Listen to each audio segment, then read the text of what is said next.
we are living in the last days, and we are near the end time. And this may sound terrible to some people, but to the Christians, I'm glad that we're here. I'm glad that we're at the end. I said that once in a meeting, and a person talking to me said, "What do you mean? You mean you be glad to see the end of the world come?" I said, "Oh, yes, sir." I said, "Sure." I said, "Well, that don't sound sensible. Anybody would want the end of the world to come." I said, "At the end of the world, time, Jesus comes. And that's who I want to see." And I said, the Bible said that all those who love His appearing. Amen. And it is a pleasure to know that these old things here of life is going to cease one of these days, and we're going to see. Well, some time ago, it said down in there, many years back when they had slavery, and there was an old colored man who used to have old church singings, country singings. They'd get together and a minister among the slaves would preach, and they'd have meetings. And one night there's an old fellow over there got saved, and when he got saved, he knowed he was free then. So he began to tell their other slaves the next morning on the plantation. He said, "I'm free." So his boss come over and pulled him in. He said, "Look here, Sam," said, "what's this I hear you're telling amongst the slaves that you're free?" He said, "Yes, boss." Said, "That's true." Said, "At a meeting last night, I was set free from the law of sin and death." That's it. That's it. The law of sin and death. I was set free from it. You were once bound there, you see. But now you're free from that. See? As I said this morning, death only abides in sin. Sin and death is the same. See? But when you're away from sin, you're away from death. But while you're in sin, you're in death.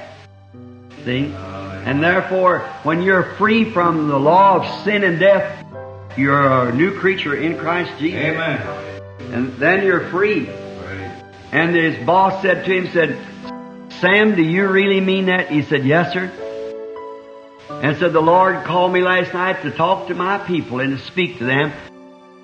If they can be free from the law of sin and death, though we're slaves, yet we can be free from the law of sin and death." He said, "Sam, do you really mean that?" He said, "Boss, I don't know what you're going to do with me after I say this. But I was telling you, I was a free man." He said, "I'm free from the law of sin and death." And he said, "Sam, I'm a Christian too, you know.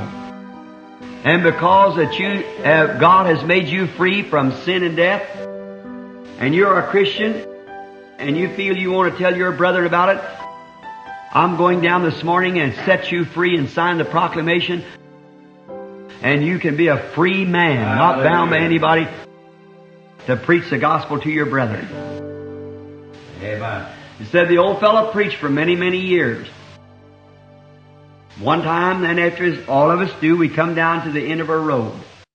And when we come to the end of his road, when he did, he came down and he laid unconscious, he said, for maybe several hours. And many of his white brethren come in to visit him. And there happened to be a group of them in the building. When he woke up, come to himself, he looked around, he said, "You mean I was not over there yet?" And they said, "Sam, you've been asleep." He said, "No." He said, "I wasn't asleep." He said, "I was over on the other side." Well, they said, the minister brother said, "Sam, tell us what you saw on the other side." He said, "Well," he said, "I walked into a great pearly white gate. And said, when I walked in there, it said, I seen the throne. I seen Him. And said, up come an angel. He said, are you Sam? He said, I am. Said, Sam, said, here is a robe and a crown. Said, you've won this, Sam, by the great works that you've done on earth. He said, don't talk to me about a robe and crown for a reward. He said, what would you like for a reward? He said, just let me look at Him for 1,000 years. Hallelujah. I think we all feel that way, don't you? I don't want no robes and crowns and palaces. I just like to look at Him. I just like to look at Him. I like to hold your hand while you do it, Neville. We can do it. I say, think of it, Brother Neville. How we stay in the tabernacle in the hot and cold and things. But look at here what we're looking at. The Son of the living God. Wouldn't that be wonderful? Just to look and see His features. 2 times in my life, now 3 times, I have seen Him in vision. He'll look the same each time, but there's not an artist in the world could ever paint His picture.